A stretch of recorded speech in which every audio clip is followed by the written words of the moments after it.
$1.168 trillion. And now the market, oh, it went to zero. Don't get rug pulled. Don't get rug pulled. Don't get rug pulled. Don't get rug pulled. Heard that project is a trap. Don't get rug pulled. Everything they say is kept. Don't get rug pulled. Don't get rug pulled. Don't get rug pulled. Don't get rug pulled.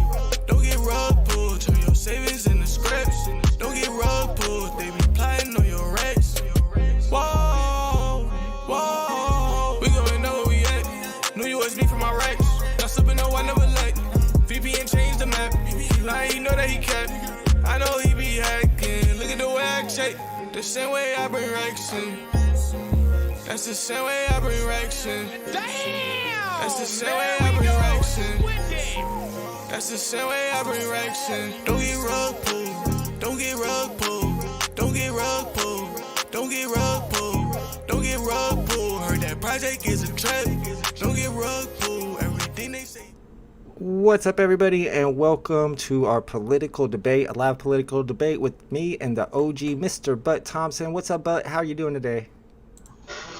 I am doing fine. I'm doing great. It's just, it's a great day outside by me. I know it might not be the same for you, huh? No, it was really nice yesterday, but today all of a sudden it started storming, and as I was telling in the chat, and I was telling Butt before we got started, my electric just went off. And I actually wanted to ask you about that. yeah, go ahead. On an average year, how often does your power go out? Oh, I'd say 3 or 4 times, quite a bit. 3 or 4 times a year. So this is a rare occurrence. This is a big deal. Yeah, somewhat rare. Does it go off a lot at where you live? No. I would say, like, where I'm at, it's like once a year, right? Yeah, that's not bad. Not too bad at all. We get some pretty powerful storms, like we're getting one right now. Do you guys, I'm assuming you get like big snowstorms. You get like 2 feet of snow every year or anything like that? Definitely. Yeah, every year. Snow every year, definitely. And like 2 years, like 2 feet worth? That's a ton. Yeah, maybe more. We can get way more. We've had bad years. We've had really bad years. Like 2 feet, that feels like it's not much, man, when you say it. I've seen some really bad years. There's been years where, if I went outside, I've had snow up to my hip. And that's, hip? As an adult, that's as an adult. And I'm not a short guy. I'm not short, okay? Right. Yeah. If you guys don't know, Butt Thompson lives in Wisconsin, and I live in Indiana, as Rhett Sam pointed out in the chat. Shout out to all the homies that's in the chat hanging out with us. I appreciate you guys hanging out. I'm going to try to keep track and keep my eye on the chat a little bit more this week than I did last week. If you have got any topics you guys want us to talk about, just let us know, and we'll try to get into them. What's up, C-Spill? What's up, Star Wars? Satoshi, Big A is here. Splint and Rhett Sam. Genuine as well, though. Genuine, he's going to be on Butt Thompson's side, but that's all right. Ain't nothing wrong with that. We got a few topics that we've kind of planned out that we are going to talk about and that we know about beforehand. But like I said, if anything else pops up, we'll get into that as well. We don't have anything special prepared. But before we start, though, I did want to ask Butt Thompson a question. I saw him in my chat today during the Drop Day live stream, and I was wondering, Butt, did you go for the Stanley drop today, and are you still buying NFTs on VeVe? I went for the drop today. Nice. I got lucky, but when I got it, I didn't know I was lucky because I went for the drop, and he took me to the right screen, and I clicked buy now, but then it never loaded. So I hit the X in the corner, which I've done 1,000 times to basically make it so I don't see what version I get, because sometimes I like to surprise myself. Yeah, sure. And so I click the X, I get out of it. And honestly, it felt like I didn't get it. What I would say. It felt like I didn't get it. Right. And then eventually I was reloading the page. Eventually it said I had one pending on the page. And so I was like, okay, that's a big breath of relief, or I guess whatever. And then I'm sitting there and I'm watching the editions get minted out, right? And I'm watching it, and when I started watching it, there was maybe 200 of the uncommon or 200 of the common, whatever.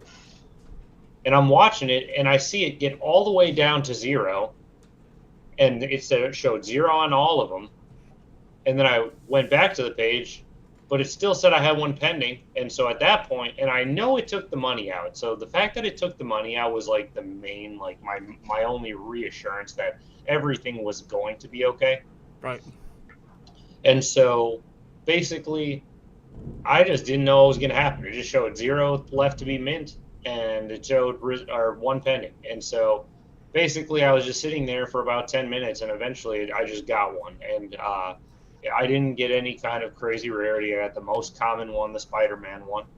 I know we have some drops coming up, so I literally just got it, and I took my profits. I sold it for a pretty good price. I feel fantastic about it, and I've got my gems, for whatever comes next. I think there's going to be some announcements probably soon. There's all the Comic-Con drops are getting ready to come up, and a lot of people had that same experience as you. It got all the way down to 0, even though they had the pending order. They all thought, well, we're not getting one because it says 0, but it was just super laggy, and they still got their deliveries after all. Yeah, and people wonder about it. I've still got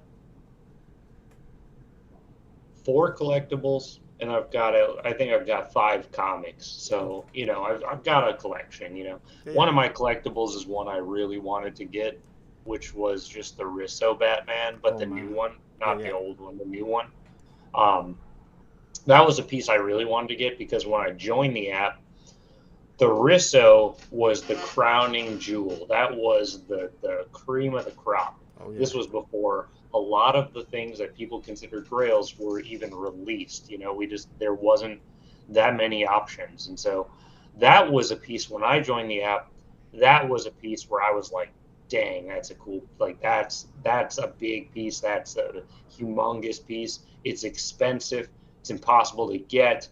And so when they dropped the second edition of it, it was kind of important for me to get that. Yeah, and it looks cool. It's a really cool looking Batman, so that's pretty awesome that you're still collecting on VeVe. Good to hear that. And there's a bunch of drops coming up right back to back to back. The Comic-Con drops, the last one being the Iron Man, and I expect that one to be pretty good. Shout out to Froey Comey's in the chat. Let's go. We got Bruin88, one of my Midwest brothers, apparently. I didn't know you were in the Midwest. Let's go. C-Spill says, how are the Canadian fires affecting yours? Okay, we're going to get into that. And Big A also had a good suggestion for a topic, asking what policies from the opposite party you agree with. So we're going to get to that, and there's probably a few I could think of. Shout out to the biggest bro, John Doe, as well. What's up, Alejandro? All right.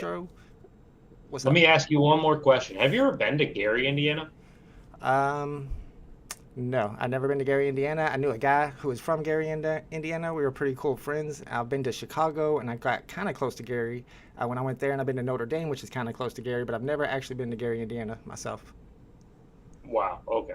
Interesting. I've been to, it's funny that you say that because the only real place in Indiana I can think that I've ever been to is Gary, but that was because I was driving through.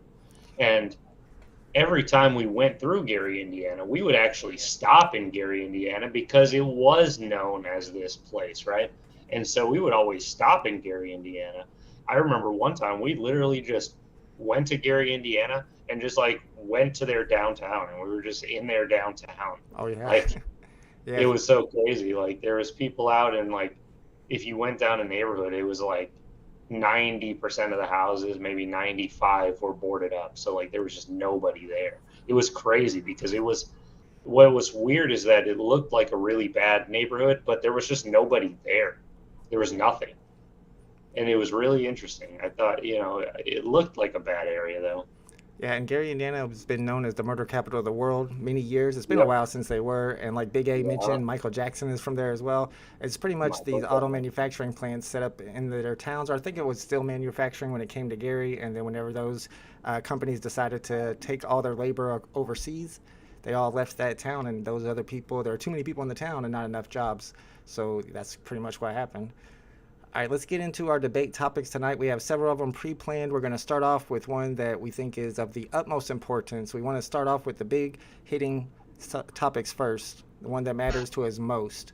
So the first topic we're going to get into today is going to be socks or no socks. Now, Bud Thompson suggested this topic, and I was like, really, for a political debate? But then he told me which side of the argument that he wanted to be on. So I was like, This is an easy win for me. So, but Thompson, tell me if you prefer socks or no socks and why. All right. I'm on the no socks side of the argument here. I don't like socks. I don't believe in them. What I'll tell you is in the past years, I've probably worn socks. Okay. In the past year, if I've worn socks, it's been in the winter time to cover my feet to be warm. With that said, I haven't worn socks in a summer in probably I haven't worn socks in a summer in like 2 years, maybe a year. Is that your argument? Well, I haven't even gotten into the argument. That's Oh, just the side I'm on. Gotcha. You know, Yeah, I see Biggest Bro's on that same side with you. yeah, I think there's going to be a lot of people that might at least vibe with me. You know, if we want to get into the arguments of why, you know, let's start off with the simple fact that socks are probably the most easily damaged piece of clothing. First of all, I mean, that's just a fact. I mean, it's probably the most easily damaged piece of clothing. I don't think you can make a case for anything else. They're always going to get broken. Now, here's another problem. If you go to a store and they're selling socks, they might be selling literally a pack that has 1 or 2 pairs of socks. Sure. Which is just a terrible investment because the problem is it's infinite. You know, on top of being the most damaged, it's also the most easily lost piece of clothing. And so if you buy like just one-off pairs or, you know, whatever, and you lose one, well, now that whole pair is basically gone unless you want to wear 2 different socks, which most people wouldn't do. And so what that leads to people doing, of course, is buying packs of socks, right? Sure. Buying packs of socks, and that's fine too, but you know, there's a tremendous amount of socks for sale at the store that are these kind of traps. And so you've got that. Now, to kind of take it a step further, really, by not walking with socks, and trust me, I will literally go for a walk outside without socks. I've literally walked through the neighborhoods without socks many times. I don't care. I'm not, like, everybody's always worried about glass as if there's just glass everywhere. I'm like, dude, there's just not. Like, the world isn't what you think it is if you think there's just glass everywhere. Like, what's wrong with you? And so I go for walks, and I love walking without socks. It's good for the bottom of your feet because it gives them gives them different textiles. So like it's good to walk without socks. So like there's a benefit from it from a health standpoint. Plus there's a lot of people that like this concept of being grounded to the earth, and that involves not wearing shoes, of course.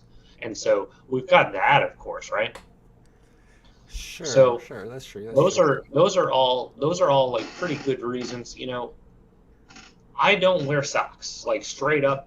I wear shoes every day, but I don't wear socks. Okay, I wear shoes and I don't wear socks, and then people are gonna say, "Oh, but your shoes stink. They must smell terrible." Honestly, I don't think they do. I mean, my shoes are literally right next to me right now on the ground. I can grab one with my hand right now, but like. They don't smell, okay? They don't smell, okay? Give one of them a good sniff. People might. Go ahead and give it's one not a good as bad sniff. as people might imply. I think it may smell a little bit more, but I don't think it's as bad as people imply. And now I've got another kind of winning argument here, okay? Okay. And anybody can look this up and fact check me if they would like, and I actually encourage you to fact check me if you don't believe me. One of the smartest men to ever live. His name was Albert Einstein, okay? Everybody regards him as one of the smartest men to ever live, okay? And what did he think about socks? He hated socks. He hated socks. He hated them. He hated them. He hated them like crazy, okay? And that was the smartest man, one of the smartest men to ever live, okay? He hated wearing socks. I went ahead and fact checked it, and it does say that he did decide to dispense with socks altogether. Einstein said no to socks. Exactly. And that's Einstein, okay? That's regarded as one of, like, the smartest men to ever live, to ever walk on our planet, okay? That's who he is. All right, well, I see the chat is a little bit skeptical on your argument that your shoes don't smell. I think they're wanting you to put one up to your nose and see if you make any face whenever you smell it. Okay? Yeah, it doesn't, it literally, Nothing? No? it doesn't smell like my feet have been in here. I've worn these shoes, 1,000 times. Sure. Oh, It no. kind of smells like evergreen trees. That's what it kind of smells like to me. It smells like Wisconsin. It smells kind of like evergreen trees. Like, You're I'm taking a lot of telling you sniffs. guys. I think I believe you. I'm not going to lie. like You okay, convinced me. you know what it could smell like? It could also, you could make an argument that it smells a little bit like maybe if you have a pet rat and you smelled your pet rat That wouldn't be just too on bad. a random day Yeah. without cleaning them, just if you picked them up and just smelled them, Kind I of would smells say bad, that but you still might love it. be- that might be what it smells like at its worst. All right, well, let me give you my counter argument here because I personally am one of those people that almost goes nowhere without socks. As soon as I get out of the shower, it's like boxers, socks, and then I worry about everything else. And we gotta agree on one constant fact that everybody agrees on, and that is that feet are ugly. Your feet are ugly. My feet are ugly. I don't want to see your feet. You don't want to see my feet. I don't want to see anybody's feet. Feet are ugly. It's better for everybody, society, to keep them covered up so that we don't have to look at them. Also, I would say that whenever you're touching the skin to the floor, or especially if you're going outside, it's just not hygienic. You're picking up germs, might even be picking up organisms that then crawl up your leg, and who knows where else they're going to crawl up to. I can't do it. I gotta have socks on at all time. Also, I know a lot of people's heat escape from their head. For some reason, my heat escapes from my feet. It goes the opposite way. If I got no socks on, my feet get cold and my whole body gets cold. So me personally, I got socks on almost at all times. I'm gonna go ahead and poll the chat. I want to see what you guys think. Socks or no socks is pretty much just going to be the poll. And you've heard our arguments, I have to say, but Thompson came with more information on that one. But I think the constant fact that we all agree on is feet are ugly. I don't agree with you on feet are ugly because you haven't seen my feet. I have nice looking feet. I have nice looking I'll feet. believe you. All right. I I don't want to say that I could be a foot model, but I mean, quite frankly, I might be able to be a foot model. I don't want to even foot models' feet are I ugly. have absolutely perfect feet, but I might be able to simply put, I don't think feet are ugly. Nothing on the body is ugly because that's objective. That's objective, That's definitely objective, 100%. All right, let's see where the chat's on this. It's subjective. It's not objective. We got biggest bro, barefoot life for sure. Bruin says you make a good point. The laundry machine eats at least 50% of your socks, or at least one of every pair. Let's see. Star Wars wants to know if you wear underpants, but is that different, or is underpants the same thing? You go with underwear, right? Yes. Why would I That's absurd. That's absurd. That's an absurd question. Even that's an absurd question. I'm just reading the chat. I'm just reading the chat. What I would say is, if you have never been on a walk in the woods with bare feet, Jesus, you are missing out, dude. Yeah, there's nothing that makes you feel like you are more in tune with the earth. It feels great. I mean, simply put, I've actually got some sandals that I wear too. I have Birkenstocks that I wear too. Obviously, I mean, why would you not wear Birks if you have them, right? I think that's a Wisconsin thing. I will say it's not genetic though, because for some reason, my kid, as soon as he gets home, it's socks and shoes are off. The second he gets in the house, at all times, he doesn't wear socks at all, and he hates when I tell him you gotta put some socks on. He's like, just let me wear some sandals. So it's not like a genetic thing. Me personally, I'm socks at all times. My kid's like you, but no socks. And it looks like the chat is pretty split down the middle. 57% to 43%. Socks have a very small lead on that poll. All right, let's get into the next topic. More political topic. we're going to be talking about socialism. I think this is a really interesting topic for political debates, especially when speaking with somebody on the right, because I feel like people on the right use the word socialism to describe things they don't like, but they never define what socialism means, and it's almost just like it's a bad word. If I don't like it, that's socialism. So, Bud Thompson, what does socialism mean to you, and do you think it's good or bad? Do I think socialism is good or bad? I mean, I would say bad. I would say that doesn't necessarily mean that it would always be bad, I suppose. I would say based on the experience we have, I would say it's probably bad. What I would say about it is, I mean, like right now, that term gets thrown a lot, and it's not really used in really a very consistent way, I would say. It gets thrown around a lot, I would say. Right? Definitely. I think so too. And what I would say is, like, if you're like saying socialist in the current day and age can really mean moving toward really any policy that could be perceived as more social than it currently is. Right, that seems like a silly definition because socialism itself just basically is a type of government where the people own all the means of production and they own all the property. It's actually, there's no country that's completely socialism. I always feel like every country is a mix of capitalism and socialism. But what people are really talking about when they say socialism is they're talking about social policies, things like welfare. But really, social policies could be things like public hospitals and public schools. So when it comes to social policies, do you think we need more of that? More government spending, I guess you could say. Some people would call it that. Or do you think we need less of that in America? Well, none of that stuff is necessarily from the Constitution, so I don't think so. I think there's a lot of arguments about this because there's a lot of people that would say the private market, of course, would do a better job a lot of times than maybe like the public. And so,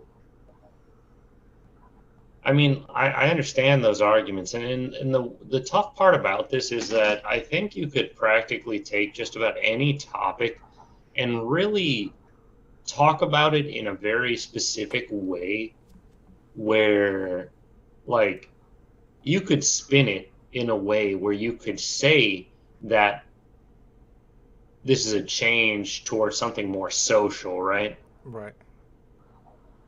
And so,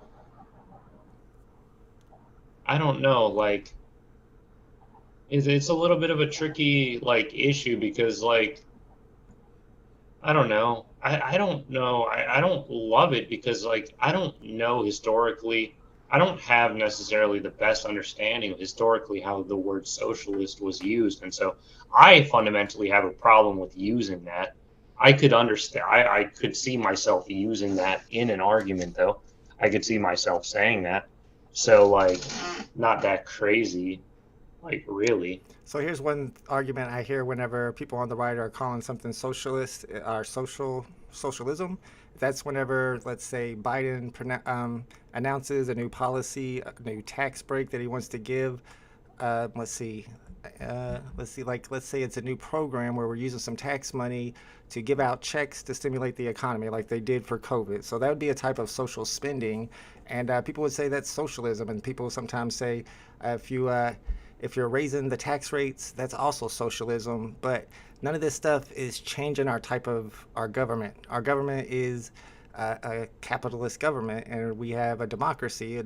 These are important terms that have definitions, and they like to throw that stuff around and act like changing the rate that the rich people pay from 18% to 22% is a socialist policy, but they paid even more than that back in the 1930s and the 1940s when we became the richest and most powerful country in the world. And part of the reason why we did is because we were collecting so much taxes from the wealthy at the time and reinvesting that back into America with things like building the highways and the railroad systems.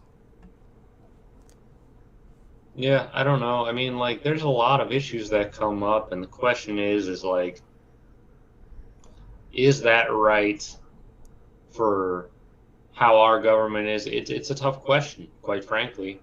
Like, people are going to argue about it because there's an argument to be had on both sides, I think. And so I think that people will argue about it. Like, if you wanted, like, I would say, like, from my perspective, there's a lot of things that I see in the news where it feels like we're doing things that are, like,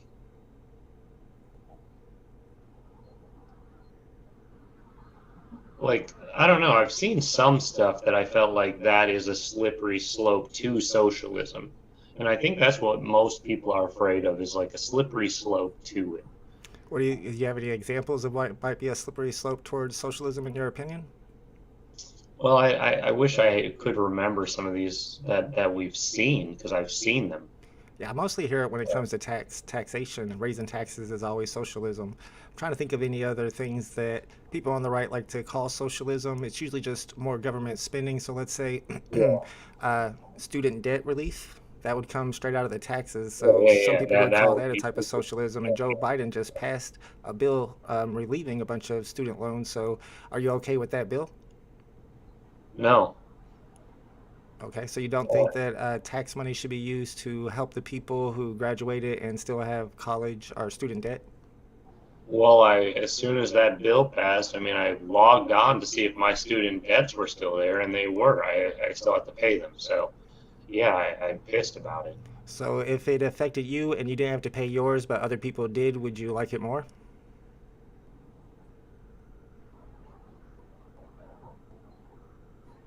I don't know. I mean, like, fundamentally, in my mind, dude, I have always, since day one, I've always wanted to pay back my student loans, okay? I came out of college with $26,000 worth of debt, right? Yep. And trust me, that's not even really that much. I wanted to pay that off. The most important thing in my life was getting out of debt. I've got it down to just a couple. I'm down to just literally $2,000. Okay. Nice. That's awesome. And so, like, that was a goal of mine, though. I worked for that. I didn't spend money on other stuff. So, like, if you want to pay off your debts, you can do it. If I did it, I'm not rich, and I was able to pay off a big chunk, a ton. Yeah, and I Well, actually don't you even know, agree with the idea, the way they did that, because people like you who paid their loans off don't benefit from it, and the people who do benefit from it are the people who didn't do what they were supposed to do and pay their student debt and pay off, monthly payments. It's the people who got behind who are getting the relief. So it's almost like they're being rewarded for doing the wrong thing. yeah, I mean, the way the loans are set up, it's like they just go on forever, and like you're not even like after a while you're not even paying back the loan. You're literally just paying back interest because your loan balance is going nowhere. Yeah. You're literally making payments and your loan balance is going nowhere.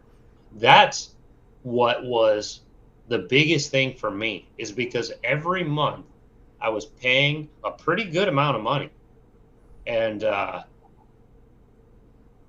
what I'm seeing is that, I can look at how much my loan balance is, and it's just not moving anywhere. This is going to take, this is going to take 100 years. And so, for me, when the thing that made me want to pay off my debts more than anything was the fact that when I looked at my payments, like, I was making payments and the balance was going nowhere. Like, I've been paying on the student loan I still have. It's like a very small loan. I promise you, like, it feels like it's moving nowhere. It feels like it's going nowhere. Like, I could pay this thing down for a whole year and it'll feel like it moved down like $100. And like, I've got to pay back 2,000. And so, like, I don't know, like, for me, I think that, like, I don't know, like, for me, when I noticed that, like, it made me want to pay it off really bad. Like, I would hope that that's what it would instill in other people. I don't think it does, though, because the payments are pretty small compared to the total balance, obviously, that they, the payments that they're being asked to pay are much less than the total balance, obviously. Yeah, and like the absurd hero says here in the chat, it doesn't fix the core problem that higher education is overpriced. They do keep jacking up the price. It goes up more and more just so they can give you more and more loans and then keep you in debt for longer and longer. Red Sam Cub here says he's for free college and free healthcare. I'm not sure about free college. I think they should just bring that price down. If it became free, then it becomes a completely merit-based system, which I don't really hate that idea either. So it'd be interesting to see some alternatives to the way it's going now, because right now it's just bring the price up over and over. Before we move on to the next topic, though, I think an important part of this discussion here is the difference between stimulating the economy from the top or just stimulating the economy from the bottom. So you got the people who think trickle-down economics is the best way to do it. You give all the tax breaks to the rich, and then they employ people, and that money trickles down. But they've been trying to do that for like 40 or 50 years, and really it's just, in my opinion, it's like a scam to get them to give the rich people more money. They came up with it, so they get the money, but they don't trickle it down. Now, if you look at when we needed to recover from the COVID crisis, as soon as Biden, I think it was, got into office, he sent out a bunch of checks to people and he raised the unemployment so that the money came from the bottom. And from the bottom up, then the economy did really well. We didn't get any type of recession despite being in a really bad pandemic. So where do you stand on trickle-down economics versus, I guess, trickle-up economics? Well, I don't know. I mean, trickle up economics, like, does that mean, like, by that, do you just mean, like, giving big tax breaks to, like, normal people? Either tax breaks, or one way to do it would be a basic, what's it called, universal basic income. Okay. So, I guess the argument really then becomes, are you in favor of putting the money in the hands of the people, obviously, or are you more in favor of the idea of giving a break to the people at the top in the, not promise, but in the, presumption that they are going to create opportunity? Correct. Those are kind of the two sides that you have to choose from, right? Yes. Like, I don't know. I think that there's an argument for both sides. I think that you could make an argument for both sides. You could literally say that people are fundamentally bad with money, and so if you were to give if you were to give a person money, that would be one thing. But if you were to like increase the possibilities and opportunities for that person, that would be something bigger. I would say that I don't necessarily know that it makes a difference, because those companies are going to make those opportunities available to people anyway. And if you give the money to the people at the bottom, no matter, even if they make bad choices, they're still spending that money back into the economy. But the rich people, a lot of them are hoarding that money to get the interest, and they don't even spend it.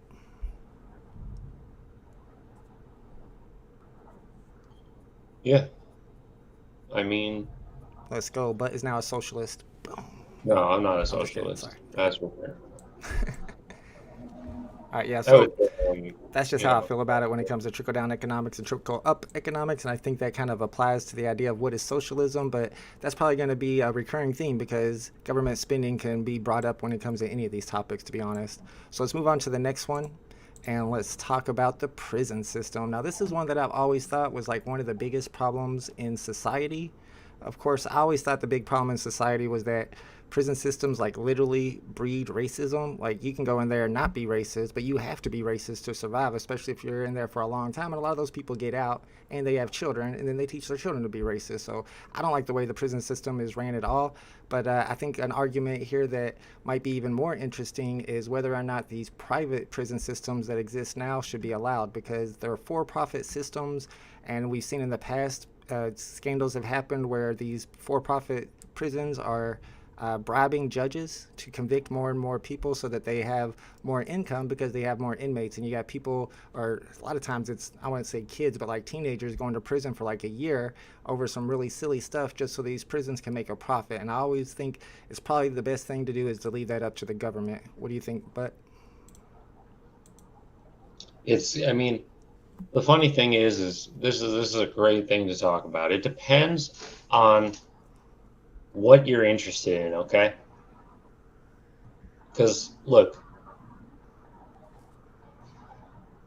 there isn't any crime in some countries in the world, like Saudi Arabia, okay? There's no crime in Saudi Arabia? There's like no crime in Saudi Arabia. There's a reason for that, right? Okay. Like, okay, like I'll just give you an example. Dubai. If you were to like look up Dubai specifically, Dubai, there's literally zero crime in Dubai. Is it because they cut off your head if you do one little thing? Not like that would be a horrible thing. I mean, not that extreme, but something like that, right? Yeah. So the question is, do you want a perfectly safe society? Because there is no crime.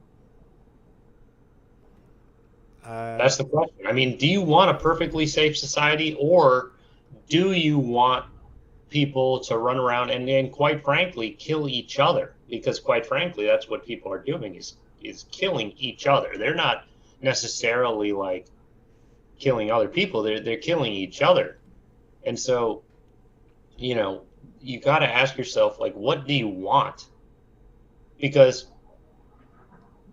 if you want there to be no crime, then you can try to tell people to stop doing crime. That's going to do nothing. So the other option is to put them in prison and to make it extremely hard to get out of prison.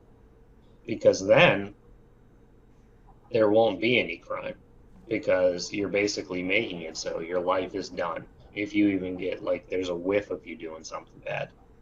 And so if you want it to be if you want it to be perfectly safe, and if you want the people in our country to not be killing each other, like if you want the deaths in our country to stop, well then, in theory, you kind of have to be in favor of the prison system and quite frankly want to expand it fundamentally. That's what I would say, because the question is, do you want there to be no crime? Because like that's the real question, because the prisons are directly tied to crime. And so it's kind of a question that kind of branches in that way, but that's just how it is. I mean, can you ever get to no crime? I'm looking up Dubai. They've got crime. They just have maybe a smaller percentage of crime. It's kind of hard to tell here. 29.4 per 100,000 of people were arrested for a crime in Dubai. So not very much, obviously, but they have super harsh penalties. And I mean, I don't want people to be in prison for the rest of their life if they make one mistake. So, I mean, I don't know. I hear your argument here. So your argument is if we were more strict on the crime and giving out harsher penalties, there would be less crime.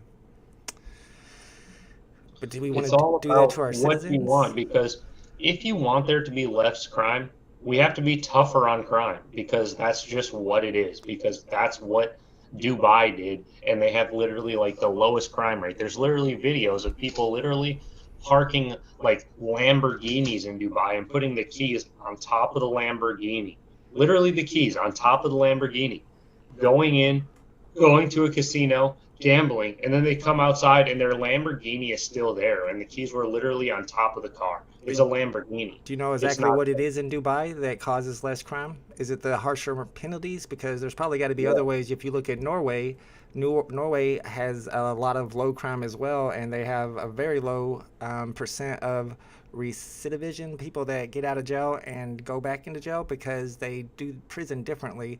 They teach people stuff in prison. They give them a little bit more freedom, and honestly, they're just nicer to them overall, and they treat them like human beings. And because of that, the people who come out of prison don't go back in. So instead of locking people up for the rest of their lives because we can't think of anything better, you know, maybe we could even put more money into policing and have more police on the street. So you look at something like Dubai and they put their keys on the top of their Lamborghini. If there's a police standing there, and in Dubai it seems like there's police everywhere. A lot of them are undercover, but if we had police on every corner or something, or we had cameras on every corner, then people could do the same thing and put the keys on top of their Lamborghini because they know they'd get caught. So maybe there's smarter ways to do it rather than just locking everybody up for everything. Are you thinking we should put somebody who steals a pack of gum from the store in jail for 10 years?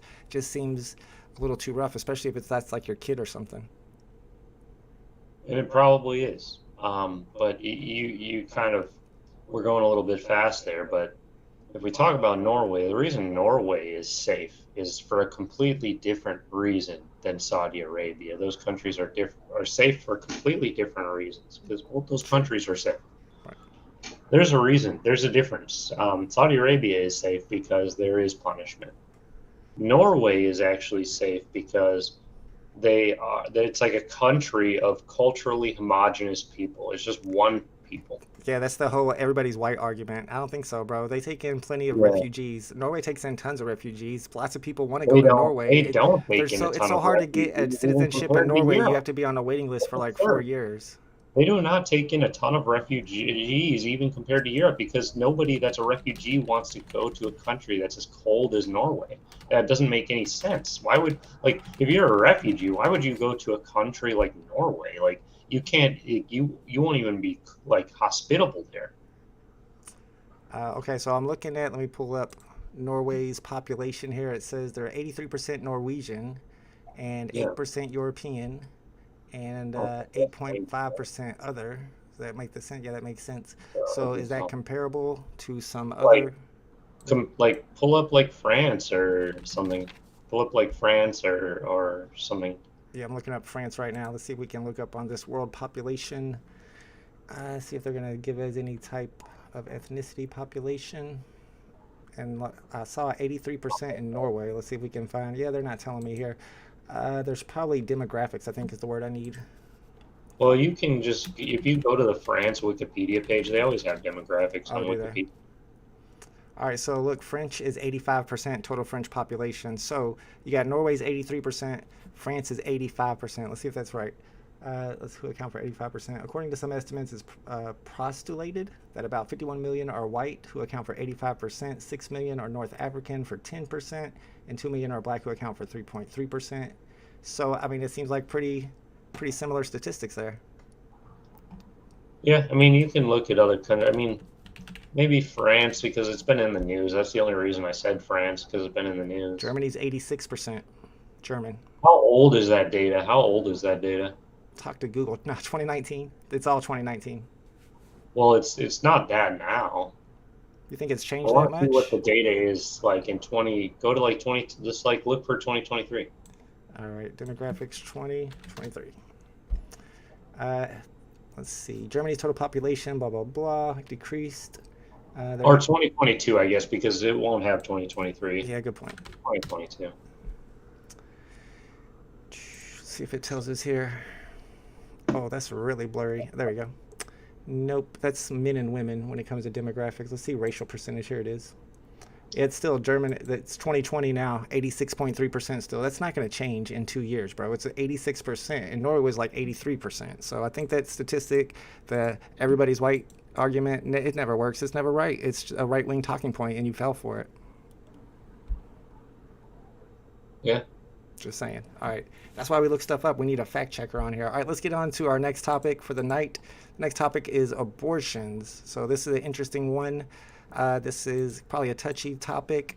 I've always understood both arguments. I understand where the right's coming from. My argument is always that it's what's better for society, because if you have more children who are unwanted, then you have more children that are unloved, and unloved children have a higher percentage to become criminals, so you have more criminals overall if you outlaw abortion. Where do you stand on abortion? Well, I'm kind of more right-wing on it, I would say. I think that, like, a being is literally dying. And so since a being is dying, that, for me, in my head, extends to that being a human that's dying. And if I follow that path, we get to the point where now I'm saying you can't kill a person ever. And so, you know, it's kind of, if you listen to Bill Burr, the comedian, he kind of has a joke about it, very similar to that, right? And so, since a thing is dying, I would say you can't do it. Now, fundamentally, I also am an American, so I kind of have a perspective where I kind of have a mentality where I say, like, live and let live. Sure. And so I kind of actually run into a little bit of conflict, actually, that people might not be surprising, actually more from the right, from myself, right? Because there is a understanding that you should live and let live. And that's why I don't, at the end of the day, I don't have necessarily a big, I'm not a guy that has a huge problem with it. Right. I would say. All right, let me address my side of the argument, so I can address Genuine also in the chat, who says, "Who makes vault God taking lives?" I mean, I am the creator of Gates. Like, what do you want from me? But no, I agree with Bud saying, if it's a human, you can't kill a human. You can't kill a being. But the real question is, when does it become a human? Because technically, you know, an egg has its own life, and back in the day, they didn't want people to have they didn't want women to be able to have periods. That was like killing a baby. And in the same way, sperm is a way of life too, so it's not like you know, whenever, I won't even go there. But the point is, when does it become life? Some people would say it's at the point of conception, but that really doesn't make any sense medically. That's more of a religious thing, and I guess it would be a doctor who would have to decide when it's actually a life. And I'm pretty sure that doctors already have made that decision, and they don't do abortions at a point where they consider it life. It's just, the question is, when is that I don't even know what to call it, embryo considered a human being? Do you have like a particular time personally? Like, do you think that as soon as conception happens, there shouldn't be an abortion allowed, or do you think like something like the morning after pill should be all right because it hasn't become a baby yet? Well, it seems to me that if you get an abortion at any time, it makes no difference what action has been done, right? And so I don't know, like, you know, from my perspective, each individual person basically won the lottery, meaning both of us, as well as your children, we all won the lottery, because the chances of us being born was infinitesimally small, way smaller than people give it credit for, right? True. And so, like, I don't know. I'm not going to snuff out a lottery winner. Well, see, Like, at the point of conception, what happens is, and I don't know, I don't want to get into the medical part because I'm not a doctor, but there's like a clump of cells that is attached to the uterus inside the wall, and there's still time before it even, you know, begins developing. And at that point, it's a clump of cells that a lot of times doesn't even make it to the next stage. So it's hard for me to picture that as being considered a human being, because it hasn't developed to that hasn't developed the consciousness yet. And I think consciousness is an important part of it. And of course, like you were talking about, and I agree with you, that live and let live. And I feel like women have always been restricted, so they should be allowed to do what they want because it is their body. So that's always where I go with it when it comes to abortions. But I hear what you're saying though, and I hear what the chat's saying. It's all about your perception, really. Like, do you really believe that's a conscious being already the day, you know, an hour after conception? All right, that was a good topic. Let's move on to the next one. We got several topics set up for you guys. This one was suggested by, who did suggest this? Somebody probably in the chat suggested this to me on Twitter, and I thought it was a good one because I'm a little iffy on this one. I'm not necessarily super left when it comes to unions. So the question is about work unions when it comes to employment, and I kind of I don't know if I completely side with the employers, and I don't know where you stand. Maybe you can talk me down from my right-wing ledge here, but I feel like if an employer creates a job, say there's 10 positions, and he says this is how much you get paid, and these are your benefits, and then people take the job, and then they all get together and say, let's stop working until they give us more money, that don't seem right. Then why don't they just fire them and hire more people that are willing to get paid the wages that they offer? So But Thompson, where do you stand on labor unions?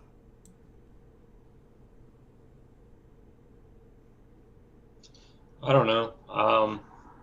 I've known about this. I've looked at this for a very long time since I've been young. It's a tough one. I think it's kind of, I don't know. I'm like scared to even say anything. Are you in a union? No, I've never been in one ever in my life. But one of my best friends is in a union, and I was in a union at my last job, and it was very helpful for me. I paid dues, and I liked it a lot. They even helped me one time. So I'm just saying, in theory, it doesn't make sense to me. Say that my best friend's in a union. Trust me, he'll talk crap about unions all day long. Oh yeah. He has no problem with it. He talks crap about unions like he's more conservative than I am in a lot of ways, in some areas maybe. And so I don't know. It's like, I don't know. I kind of like, when I think about it, I kind of look at it like cops and robbers. It's kind of like these two things that have to exist together. And I think that might just be the same situation with unions, that they just have to exist. And there has to be people that don't like unions that also have to exist. And it's like cops and robbers is how I see it in my head. I think they both have to exist. And so if they both have to exist, I'm not going to sit here and like give anybody any ill will, regardless of what side they're on, really. But that's just how I feel. Okay, there you go. So I feel like Butt's on the left on this topic, and I'm on the right, which is perfectly fine. We don't always agree. I'm really not on the left, though. I mean, I would say that I would, You don't like historically, I would say I'm definitely like anti-union. Oh, Because like I would say, like, if I was younger, I would say like unions kind of feel like I don't know, it kind of feels like a way to protect people. It's kind of cowardly because now everybody's kind of like under a big umbrella, so like you can't really punish people. And so it kind of feels like a cowardly kind of thing to do as like a union. It just feels like a coward thing, like a thing a coward would do. I don't know how else to say it. And so it's like you're kind of protecting people, and I've heard stories about people in unions where they don't do anything and they get protected, and they can't, nobody can get rid of them, and they mess around, and they can't do anything about it because they're in a union. And so I don't know. It's that's what I would say if I was a little bit more like backwards, a little bit more conservative. yeah, and I see some people in the chat are members of unions, and I can see where a union would definitely be helpful and important to have if you were promised or given something a certain rate, a wage, for example, and then they take that away, or they lower your wages, or they take away your lunch break or something. That's something where unions can get together and say, no, we're not having it. But I always feel like I don't see why the people who strike, they just don't hire new people. But I think it might even be illegal to hire new people when they're on strike, which is another thing that seems weird to me for private companies to be subject to. Biggest Bro says, depending on your union, if it's a strong one or not, but he is pro-union. ILWU. I can't even work out those letters today. Greedy One says, I'm part of a union. In my experience, unions have helped employees with unfair labor practice, and I've seen a supervisor trying to fire someone because they didn't like them, and the union stopped it. Yeah, so they definitely do protect their members. So I guess it makes sense to have somebody on your side that's not technically part of the company, part of the upper brass of the company. Bruin88 says, my grandma helped start the UAW in Detroit. Wow, that's a big one too. No, there are people in top positions that control the money and abuse the power. That's true. I feel like unions and union protests and stuff like that has been happening for a really, really long time in America. Like True. A really long time. And so what I think happened is I think we basically like created a topic that there's always going to be arguments about. I don't think that'll ever really change. I think we basically just opened Pandora's box, quite frankly. I think Pandora's box is open. It's happening. Like, yeah, unions are almost created to be argumentative against the companies, against the corporations. All right, let's move on to the next one. Let's go on to the next topic for tonight's discussion. And this is a good one. I don't know if I exactly spelled that right. I think I did, but it's the Second Amendment. We're talking about gun rights a little bit, but in particular, I wanted to talk about the Second Amendment because, in my opinion, if you read the Second Amendment, the way it was written, it doesn't even give people the rights to own guns on their own. It clearly says for a well-regulated militia So, but Thompson, why do you think people use the Second Amendment as a reason to own guns individually, even though it is worded to say a well-regulated militia? Well, there's historical precedent that that's what it means, though. I mean, you know, since since the Second Amendment has been inducted, that has been an excuse for people to own guns. So that's what I would say about it. I mean, there's a precedent for that. Are there any amendments that we do like that, where we interpret what we think it means? Because I can't think of any other type of amendments that we don't take word for word. Well, you could take it word for word, and you could bend it to mean what you want it to mean. If you could make an argument in either way, depending on if you bend the way it's worded and the way you present it. You could make it so that this totally is totally reason to have a gun. All right, let me read the exact wording of the Second Amendment. It says, a well-regulated militia being... Well, it says the right to bear arms. A well-regulated militia, comma, with being necessary to the security of a free state. So they're saying that the militia is necessary for the security of the free state. The right of the people to keep and bear arms shall not be infringed. So I guess where it says people maybe, but even if it says people, that's plural. It's not the right of an individual to keep and bear arms. If they wanted that to mean that it was one particular person, wouldn't they have used the word individual?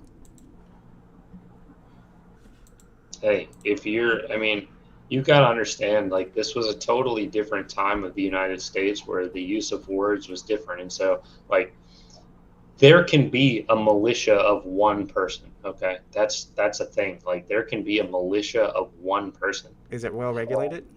It could be the case that when they were crafting it, they were basically saying that, like, a militia they were basically using the word militia because they wanted to use a word that would dictate that the people we are talking about are fighters / soldiers. And so they use the word militia, but that could mean as few as one. So, like, I'm just theorizing, though, because we don't know. This happened a long, long time ago. And so... What other part of the Constitution, amendment, anything, though, we ever said, we don't really know what they mean, but we kind of think they mean this? This is the only one that they do this type of interpretation to, and it even says well-regulated, which means that we need regulations, and yet it's the gun companies, it's the people who want more guns who are trying to take away the regulations, even though that's part of the amendment. Well, I don't know what regulations are trying to be taken away. Like assault rifles, some background checks before people get guns, things like that. I mean, I haven't heard about any stories like that in a long, long time. I wouldn't know about that, I would say. I don't think that that's a story I'm often coming across. I mean, I see a story about gun control every once in a while, but it's usually not on that. Okay. All right. Well, I'm trying to read it again because I see the chat. You guys are like, the right of the people to keep and bear arms is the part that means that one person should be able to own a gun. So it says, so why do they even have a well-regulated militia in here? So we can take away this part, being necessary to the security of the free state. That really doesn't tell us anything. It says a well-regulated militia, the right of the people to keep and bear arms shall not... Yeah, the right of the people to keep and bear arms. I mean, that's probably a better way to look at it. I was looking at militia because I thought that's what needed to be. Shall not be infringed, the right of the people to keep and bear arms, a well-regulated... Well, why do they... I mean, it's so worded so dumb. It doesn't even make sense, really. Like, the sentence structure doesn't make sense at all. So they're saying a well-regulated militia, and then they go straight to the right of the people to keep and bear arms. So are they talking about on that second part, the right of the people to keep and bear arms? Are they describing what a free state is? That's exactly what I think is happening here. So they're saying a well-regulated militia is necessary to the security of a free state, which is the right of people to keep and bear arms, shall not be infringed. So not to infringe on the well-regulated militia. But none of these people are well-regulated militias. What's the well-regulation? Well, I mean, we're talking about what people were talking about a long, long time ago. I mean, if we talk about well-regulated now, people might get some idea of what that means, because a lot of things now are extremely regulated in 2023. That's a good point. Well-regulated is an objective term, or a subjective term. So You can't really It's, say what that means. That's true. But I well, feel I like it mean, needs more regulation because we are having more mass shootings than any other country in the world. And whenever we talked about this last week, excuse me, I can't remember who it was, but somebody replied to me on Twitter. They were like, oh, see where this one kid got shot outside of a school in Canada once? Like, that is not comparable to all the school shootings and mass shootings we have in America. So just pointing out this one person who got shot outside of a school, and you're saying that completely contradicts my argument. I think the argument that there are a lot more mass shootings in America than any other country is a pretty solid one. Do you agree with that? We can look up stats if necessary. I mean, what I would say is that there's a strong case that there's something cultural about the United States, because there are other countries that do have guns and they don't necessarily have some of the problems we have. So I would say that there's probably a case that there's something cultural about the United States. Cultural? Well, I mean, what do you mean by cultural? Like, I don't know, something in our culture. Maybe it's the music. Maybe it's the movies that makes us like inclined to do like commit mass murder. Now, American movies and American music, all American video games, that all gets spread out around the world. We import a lot of it, we export all of it. So I don't think that would be the difference. And of course, the people in a lot of other countries, like Canada, for example, have more guns per person than America. I think it's, well, we talked about this last time, mental health is probably the main reason people aren't treating mental health. And a lot of the people that do the mass shootings are people that are on medication for mental health problems.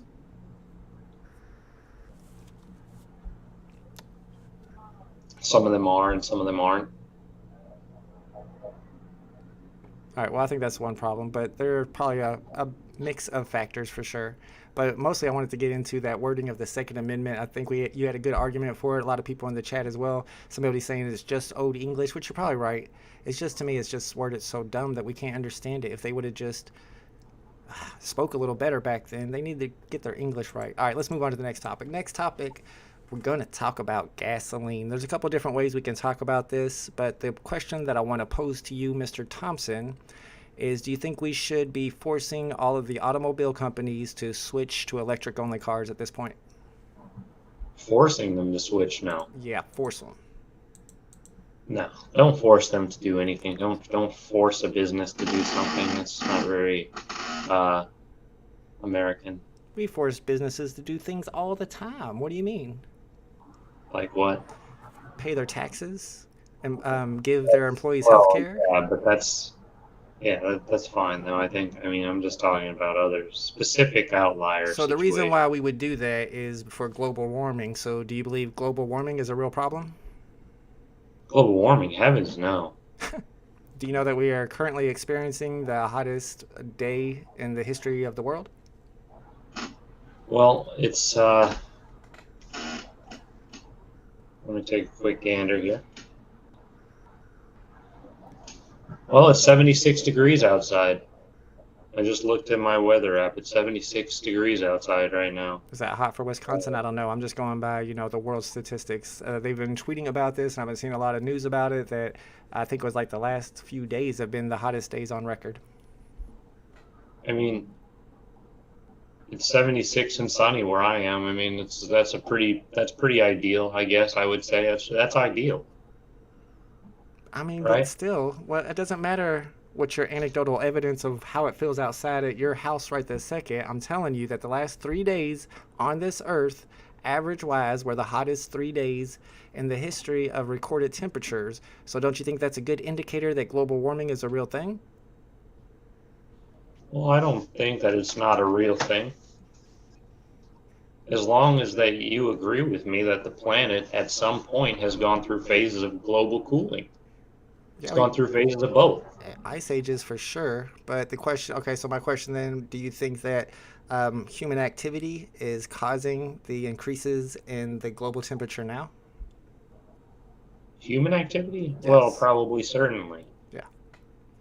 All right, so a lot of people who discount global warming would say that they don't think that it's really making a difference. But of course, with pollution and things like that, and we're already seeing the effects now by, of course, the last 3 days were the hottest 3 days, but also all the giant hurricanes and the more stronger natural disasters that we were experiencing. So because of this, and because we're experiencing global warming and it's starting to threaten our lives, that's why I would say it makes sense to me to force these automobile companies to start making only electric cars, so that we stop drilling for oil and we stop polluting the earth. Elon Musk already started making very popular electric cars. We can thank him for that, because he was the one that started the trend, because those other companies that are pursuing it now and doing it would not have done it without him having that success. So it's all thanks to Elon Musk in a lot of ways. Maybe not all of it, but okay, so GMC is going to make 10,000 SUVs this year that are going to be on the road for the next 20 to 30 years, pumping more pollution into the atmosphere. And the more and more we continue to create these gas cars, the more and more we're going to have the next 20 or 30 years with them on the road. So as soon as we can stop that, we can begin the process of those cars going out of, running out of time, and then only having electric cars. Once we have only electric vehicles on the road, then we can start to bring, hopefully, the temperatures down, because we're not polluting the atmosphere as much. You want to know what's funny? Sure. I am a person that doesn't really worry about global warming, is how I would describe my position. I would say I don't worry about global warming. There's a lot of stories that come out about it, and I basically brush them off entirely, right? So I would say, I certainly seem right-wing to some people, no doubt about it. But here's the funniest part about it. I don't have a car, so I never drive. I haven't driven in over a year. Probably longer than that, maybe a year. I don't even know how long. Let's just say over a year. When I go to the grocery store, I bring a backpack. I don't get a single plastic bag. I haven't in at least, 6, a year. Like, I don't do it. So the funniest part about it is that while I may seem somewhat conservative, I promise you, not a single person that would say that actually lives greener than I do, though, because I live extremely green and I care about it. I'm the guy that's gone outside, and I have videos on YouTube of me walking down the street and picking up garbage, because I'm the guy that does that, right? Yeah. I have a conservative position where I don't worry about it, and I think it's overblown. I think it's entirely overblown.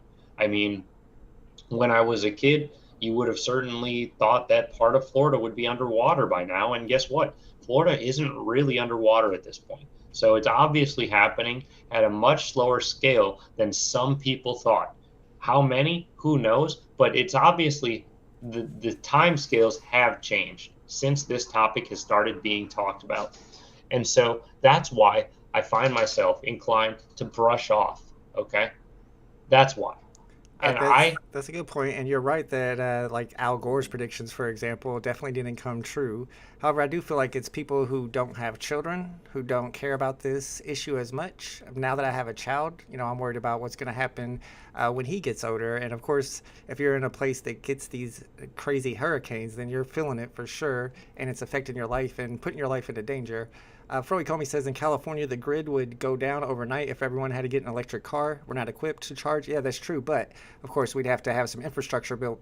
We'd have to replace, almost all the maybe half the gas stations with electric stations, or we just need more infrastructure for that before we went full electric. So that would just be part of the process.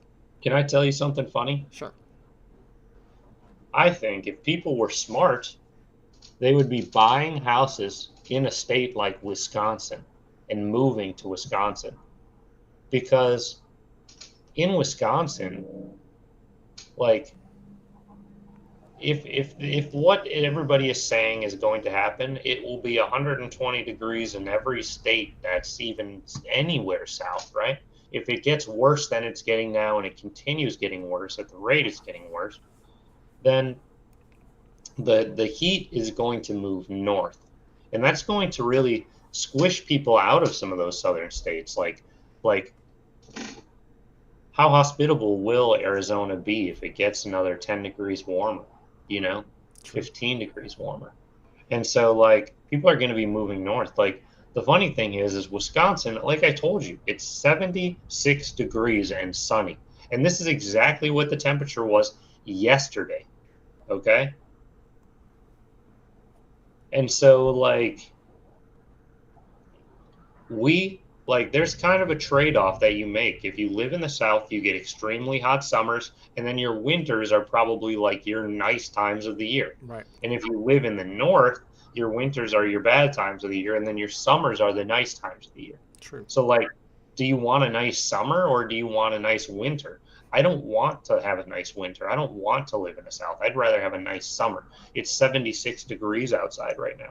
That's perfect weather. I don't care what anybody says. Like, 76 degrees is literally the perfect temperature. I don't care what you say. And so, like, I would say, like, I don't know. I always say I'd rather be hot than cold. So I personally would rather live down south. Of course, I wouldn't want to buy a house down south now because I'm somebody who's actually worried about global warming, and it feels like it's picking up.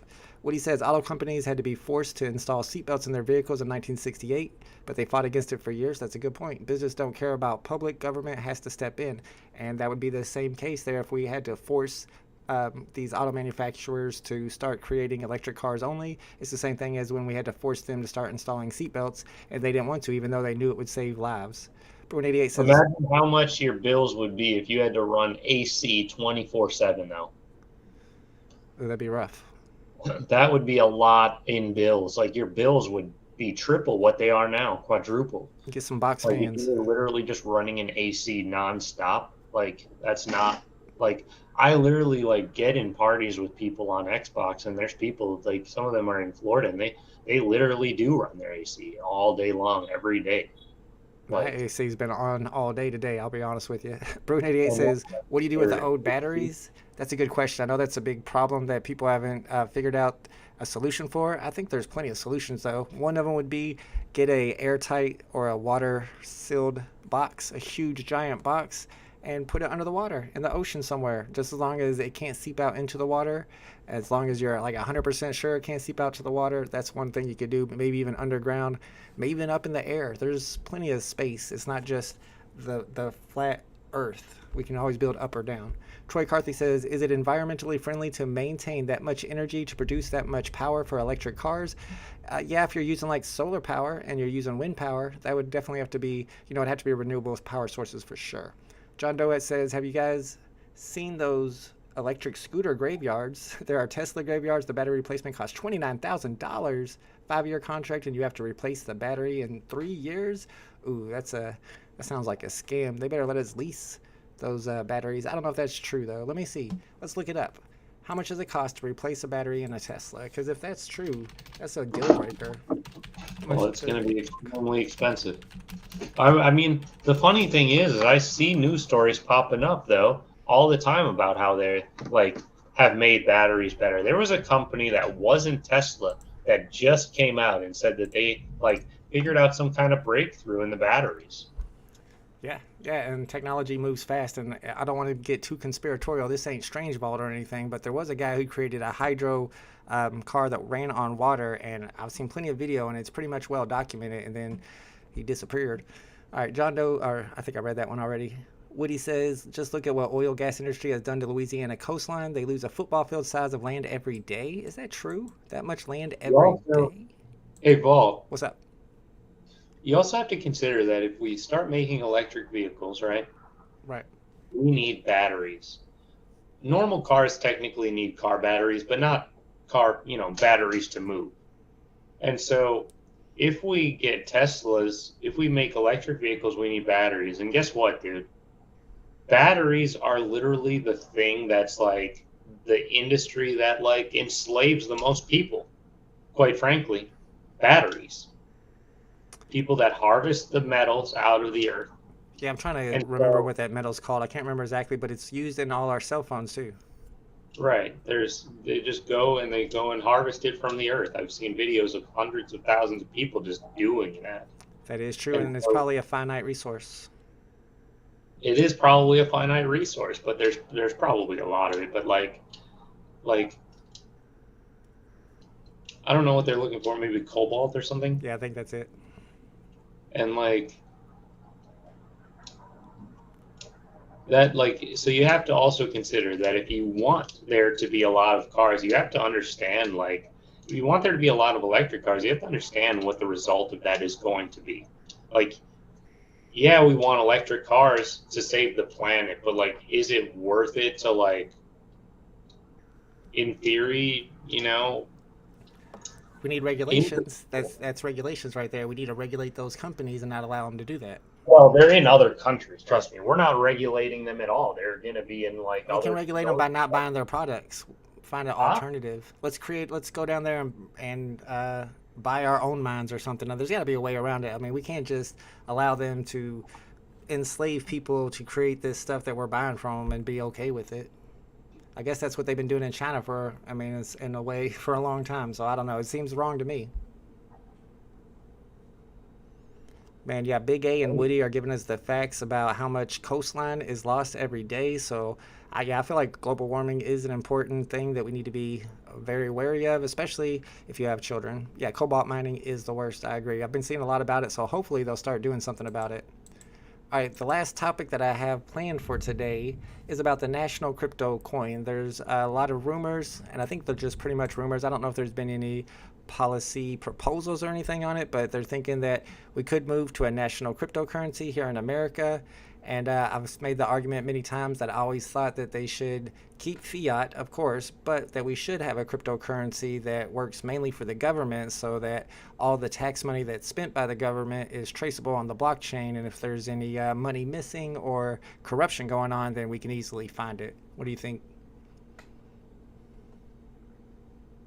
I could see positives and negatives. I would say, like, I'm skeptical. I would say just generally, I would say I'm skeptical. So I'm not necessarily like intentionally skeptical here. I would say just generally I'm skeptical. So I'd be skeptical that it would be like any kind of like way of curing I'd be skeptical to say it's going to solve any problems. That's what I would say. I'd be skeptical. Quite frankly, like, who knows what they'll do? I think there's use cases for it that make sense though. There's use cases for it that make sense because like if you've got a cryptocurrency and you make it so that people can buy like government bonds from their phone and they don't have to worry about lugging things around and it's kind of like Robinhood and you can just click it and it's a nice easy app and all that, like there's use cases that make sense, I would say. So like in my mind, it's not like some kind of like idea that's so crazy that I could never see it. With that said, like, I don't know, I'm skeptical generally of a lot of things. And that's not really much difference. I'm skeptical about it, about its efficiency and its efficacy, I guess. Yeah, I'd be a little skeptical too. I'd be worried about it getting hacked or something. One of these botters or something would hack the whole national economy somehow to get into the government's money. But I definitely think we need some type of way to trace not only government spending, but also campaign spending. So much money comes in from dark money sources where they don't have to reveal where it's coming from. And now they have these gray money sources where they wash the dark money sources so that it's literally undecipherable of who is campaigning to or who is donating to these political campaigns. And it could be somebody like China or something because it's so untraceable. Now, do we really want China being able to influence our campaigns and our politicians with big money? Hopefully not. I love China. Okay. Do you want China to be able to persuade our politicians by donating to their campaigns and having it be untraceable so we don't know where the money comes from? Because over 50% of the money that goes to politicians in national elections comes from gray or dark money.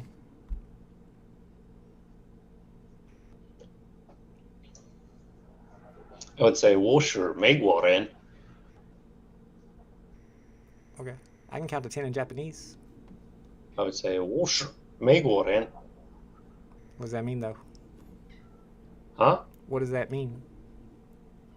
That means something. Interesting. I wonder if anybody in the chat knows what I just said. I wonder if a single person knows what I just said. I wonder if somebody will type it. I'm like curious to know if somebody knows what I said.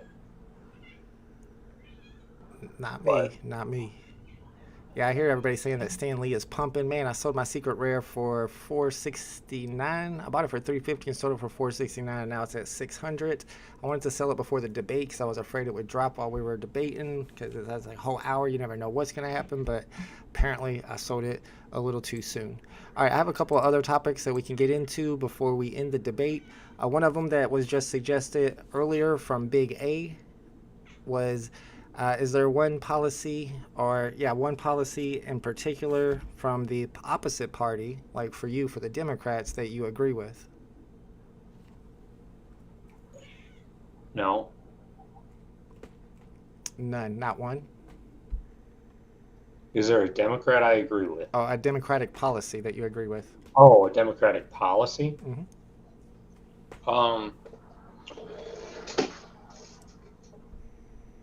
I would say there's not really any policies I agree with, but there's policies I'm sympathetic toward, if that makes sense. Sure. Like, I understand, like, why people are, like why people do, like, want something or something like that. Like, I would say that. I would say, like, I don't particularly agree with much, like, of anything. Like, you could ask me any topic and I'll tell you, like, what I think, and it's not going to be what the Democratic Party thinks. But there's some things I'm sympathetic on, for sure. Sure. So what about universal health care? I think that's one that a lot of people on the right agree with, but I would consider it a Democratic policy. Don't you think everybody in America deserves to have health care? Universal health care that's not what conservatives think about it, that's for sure. Well, there are plenty of Republicans these days that think that we should have universal health care. Even some of the biggest conservative influencers do. But of course, it's not the majority. So do you personally think that we should have universal health care in America? I don't know. I think that the thought that universal health care will be cheaper is something that gets said a lot, and that isn't a guarantee, is what I would say. Universal health care is not a guarantee, or like universal health care being cheaper isn't a guarantee. All right, so what if it wasn't cheaper, but it saved a lot more lives?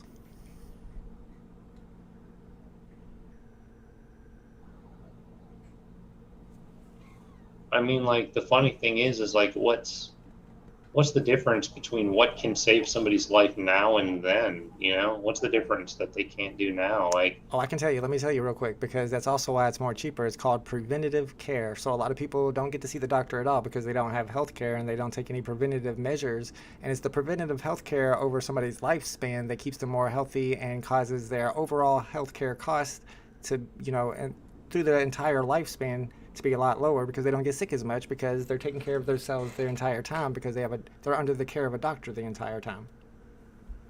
right, that's gonna cost I mean, like that, like any person that's under constant care, that's a lot of money. Like, that's a lot of money. Not like constant care, like everybody has their own family primary doctor. And right now, a lot of people don't have primary doctors. I mean, just having a primary doctor that maybe you see once a year is a type of preventative care that's going to make you healthier overall, and it's going to cause the amount of money that is spent on your health care and keeping you well throughout your life to be less. You know, it's kind of like one of these things, like a lot of things in my life. I've had insurance and I've had to use it, and I didn't have a problem. I don't know. I didn't have a problem. Okay. In the same way, I didn't have a problem with paying back my student loans. Like, I didn't see a problem with what I had to do, what I had to pay. Like, it didn't catch me off guard. It wasn't that at all. Like, I just don't know. Like, for me, it just feels like it's kind of an issue that's maybe hyped up because that's what the other issue that's like this feels like. All right.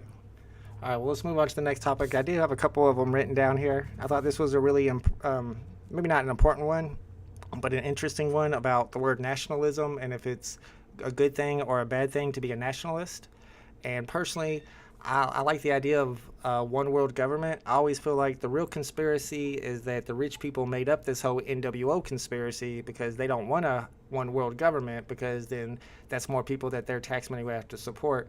And pretty much it is a way, I mean, that's how it would have to happen, is the people at the top, the corporations, would have to pay more taxes. But then you wouldn't have so many people dying in third world countries and starving to death, because, I mean, it bothers me that somebody is destined to starve to death just because based on their geological location of where their parent was when they were born.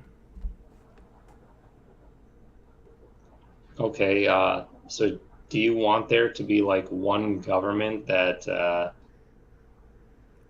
Yeah, I'm okay with that. like, no. Do you want like one government that makes rules for America, China, and Russia at the same time? I mean, we could have like, state, the way that America is broken down into a national government and then you have a bunch of state governments. If you had a one world government, it would be the same way, except you'd have a bunch of little country governments too. But you'd have one world working together for the betterment of society in general, everybody, not just the people in your country.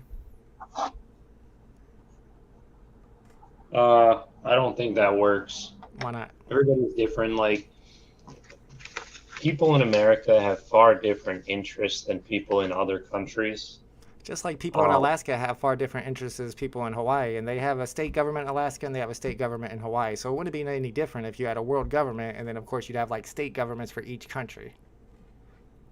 The difference isn't the same though. I mean, like you're talking about Alaska and Hawaii. Yeah, the difference is And that they're all going to Hawaii be pulling and Alaska money. and Hawaii isn't fundamentally that much different, but I promise you the difference between America, like let's say Wisconsin, and like a country where people have to like fight Bengal tigers, like let's say India. Right, I'm Like, not even talking about a world government really even setting laws. The point here would be to be collecting taxes from the richer countries to help support the poorer countries, basically. oh no, definitely don't do that. Don't do that. Don't do that. Yeah, no, that's bad. That's a bad idea. That's a terrible idea. So just let these poor people just starve to death.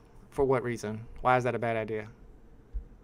Um, Millions of people just because dying every then, day. then we're a global charity. Like, yes, we are the richest country, but that doesn't mean that we just have some kind of like unlimited bank account. Like we pay for stuff internally. Like we pay for Wait, I'm not saying America takes care of all all the third these world government countries. I'm saying programs. all the countries come together to take care of the third world countries, not just America. So, America would just be putting a little bit, and they do this for other things anyway. They have all these other groups of countries, the G20, the G7, whatever, Right. and they pull Like money the together. thing is, you're describing the European Union, okay? Right, but I want it to be the everybody union. Right. Okay. Yeah, it's everybody. But look, why are there countries right now that are fighting to get out of the European Union? Because what you're describing and like what you're imagining as utopia, it doesn't exist and it can't exist because countries have different desires, have different needs, have different situations.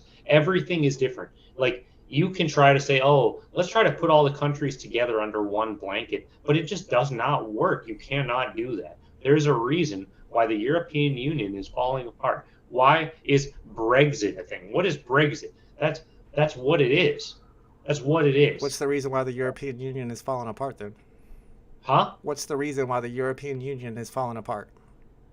Why do you think? I have no idea. That's why I asked. Why would Britain leave the European Union? Is it because they think that what they're getting in return for what they're contributing isn't worth it? Possibly, but that's a whole different setup. That's not even what we're talking about. And we're talking about, and C-Spill mentioned it as well, you could even provide health care for all the people in the world just by pulling in the resources of the richest countries. And then whenever these countries get brought out of poverty and they're no longer third world countries, then they can start contributing to start to bring other countries out of third world countries out of poverty, and then less people die of starvation. I think that should be the point overall, is that we're working to bring the entire world up and treating all the citizens of the world the same no matter where they're geologically born. World hunger can be solved as it is today. Geographically, And not we have geologically. made tremendous progress on that, as a matter of fact. In our lifetimes, even, we've made tremendous progress on that, and we are working towards solving that problem. It's going to take a long time. Why? It shouldn't take a long time. It should, I mean, they say if you have this much money, you can end world hunger right now. So why don't we just get together and get that much money? There are hundreds of countries in the world. Yes. That's more people to contribute. I don't know. I just think we should all pool our resources and not make it a world where people are destined to have a horrible life with no happiness That whatsoever. That's all dependent on their geographical location. That's a utopia. I'm not saying utopia. That I'm not never saying works, utopia. I mean, utopia is silly. I'm just saying, is not letting people starve to death utopia? There are ways to not let people starve to death by doing something else. You're acting like that's the only way to stop people from starving to death. That's absurd. It shouldn't be. It should be like charity, but You're people, it's not talking working. about an issue, and you're like roping in something else. Like you're literally roping in something else entirely, because like you don't like you just want to rope something else in. Well, you can move it to healthcare. You could use that to say if we had a one world government or we had all these countries working together to help the entire world, then everybody could have some type of. Just listen for a second. United States. We don't have healthcare in the United States. What? Why would we support a global like movement to give everybody healthcare if we don't even have it ourselves? Like on a fundamental like. Well, that would obviously give it to us as well because we're part of it. But the reason to do it is because we don't like seeing people die. Would be the reason. Like healthcare isn't guaranteed in America. Right. I'm just saying this would guarantee it. So let's say why would we guarantee it for other people in other countries if it's not guaranteed here? And plus, on top of that, where are some of these countries? Where are some of these countries? Where are some of these countries going to get doctors from that are going to know how to perform? Because it takes at least 8 years to learn how to become a doctor. And we got all these people that need jobs. Language. You train them how to be doctors. I think we probably have more doctors than we need. You export some doctors if you have to, and you pay the doctors. America, dude, there's like hundreds of countries, dude. It's not like what you're saying is so absurd. Chinese has doctors too. China has doctors too. Italy has doctors. France has doctors. And the point here, they have enough for them. How do you like? That's absurd. The point here is that you can stop worldwide pandemics by making sure that everybody has some basic health care, and then it could save your own life if there was some type of pandemic that spread, and this could prevent it from happening if everybody had a little bit of health care. It's a bit of an extreme proposal, and I am definitely not in the majority with that suggestion, so I understand your kickback from it. Woody says America spends the most right now. However, compared to GDP, we're ranked near the bottom for foreign aid among first world countries. Really? I didn't realize that. I would think that we would be ranked towards the top. I hear what you're saying, though, compared to GDP. Rudy1 says the problem will be religion and political decisions based on cultural beliefs and religions. That's true, because a lot of these countries are governed by religion, and whew, can't do much about that. James Brown says, I love when poor people defend greedy billionaire families. Yeah, a lot of people vote against their interests, in my opinion, especially in America. Yeah, Stan Lee's at 700. Oh my gosh, y'all are killing me. Can you not give me updates on that price? Because that hurts my feelings. I sold mine. Man, that hurts. Why are we talking about that? All right, let's see. That's pretty much all the topics I had for today. I did have religion written down. I don't know if you want to get into that or not. I don't have a good opinion on religion, but I don't mind talking about it. Or if there's any other topics that you would like to talk about, but just let me know. And anybody in the chat who has anything you want us to touch on before we end the stream, also just feel free to let us know. Let's go through the alphabet. Can you name me countries from every letter of the alphabet? Let me think. Let's go Algeria, Brazil, Canada, Denmark, Ethiopia, Finland. Give me a second. Ghana, Iceland. I was going to say Jerusalem. That's not you missed H. What's that? I missed H? Yeah, well, I'm not good at my alphabet. Okay, so H would be, oh man, H is a tough one too. I don't know if I could do it. I don't know. Can you do it? H? Or all of them. Yeah, X. We're going to get stuck on X. Holland? Well, there's some letters that don't have countries. Or there's some letters that don't have countries. I know X won it. What about Y? Yay or no you be yay? What's John Doe talking about? Oh, that's not nice. Bruin says, you really think a medical doctor is going to say, screw my $500,000 pay and go help in Africa for $30K? No, of course, they would have to get paid the right amount. But that would be, you know, if we have a one world government and everybody's chipping in, then we got plenty of money to pay those doctors, and they probably get paid more to relocate. It'll probably I be mean, temporarily. Hungary. there's no countries that start with X, but there's definitely countries that start with H, though. I mean, I wasn't expecting Yeah, us to there's a go to, couple of them right there. Hungary and Haiti were two good ones. yeah, Yeah. Hungary and Then Iceland, and then the J. There should be a lot of J's, but the one that pops up is Jerusalem, but that's not a country. that's not a country. I'm trying to think. There's one that's really popular because there's a lot of media Oh, in Japan. America. There you go. Yeah, Japan's a good one. H-I-J-K. Um, hmm. What's UBI? Oh, Universal Basic Income is what John Doe wants to talk about. What do you think about the idea of universal basic income? But Thompson, are you worried that artificial intelligence is going to take over most of the jobs in the country or maybe even in the world? And if so, should people be getting universal basic income from the government? And if so, what are they going to do with their lives all day?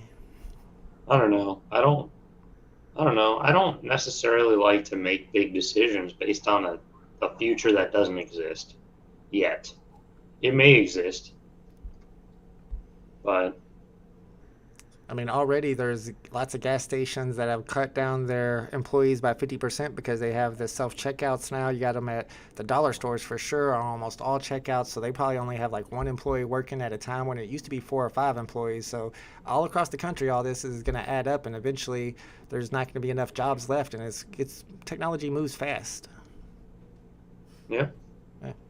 So would you be in favor of them doing a universal basic income for people in America? No, because that's a solution for a problem we don't have yet, I think. I mean, like America has existed for a long time and we haven't had that. So it's a solution to a problem I don't think we really necessarily have at the moment. We haven't had it for hundreds of years, and you know what I mean? There you go. The chat is keeping up with our alphabet game. They got Jordan. They got Kuwait there for K's. They got Lebanon for L's. I see Morocco and Myanmar. N for Nigeria. I would have said like North Korea. O. Oh no. Are we stuck on O, y'all? What happened with O? Ottawa? No, that's a Canadian city. My bad. I'm thinking. O is a tough letter, but I know the answer. I mean, I know all Is the there countries. only one? There might be only one. Give me a It's in second. the Middle East. I'll give you a hint. It's in the Middle East. Oh, okay. There's a gulf. There's a gulf of this country. Osiris? No, there's a gulf of this country. Oman? Yeah, Oman. Oman. Okay. Yeah. Well, Joey gave it to me. I didn't know. Greedy one knew it as well. Okay. HLMNOP. For P, what country do we got, guys? How about Peru? Yep. Then Peru. Q. Man, I didn't think about Q. Is there no? I'm thinking Q. Give me a sec. Qatar. Qatar starts with a Q, I believe. QATAR, right? Yep. MNOPQ. R should be pretty easy. We got Russia. I don't know if that counts. Is that even a country these days? Yeah. Yeah, no, that counts. So it's big counts. S could be a lot of them. Switzerland, we'll say Switzerland. T, we'll say Turkey. U Turkey. for U. Give me a minute. African. You can think African countries. I'm thinking. Not Ghana, but similar in name. Uganda. Yeah, Uganda. Uganda. Yeah, you gave me a hint though. I don't think I would have got that without the hint. Let's see. Only V. V should be. Let me think. V. We're looking for a V one now. Give me a second. Oh, V. V as in violin. Yep. No. There's one in South America. South America. Oh yeah, United States. We didn't even think of that for you. Yeah. South America. Venezuela. Venezuela. See, it gives me these hints. I wouldn't be able to get them without the hints. I know all the South American countries pretty much. So okay. And then X. There's no X, right? X, no. Oh, we did do W. W's before X. W. Yeah, Venezuela. You guys got that. Now we got to get a W one. Seems like that would be an easy one, but I'm not thinking of anything off the top of my head. Don't give me any hints, but W. Ugh. I might need a hint. Let me just make sure there is one, because sometimes I forget. I should have said Vietnam. That's another V. It used to be W. Yeah, no, there's no W, so you're Oh, not there are no great. W's? Okay. So W and X was no, and then Y and Z. Joey said... Y is fair play.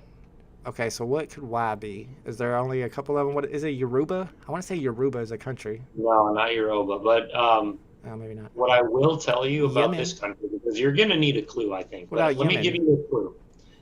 Wait, what? Yemen.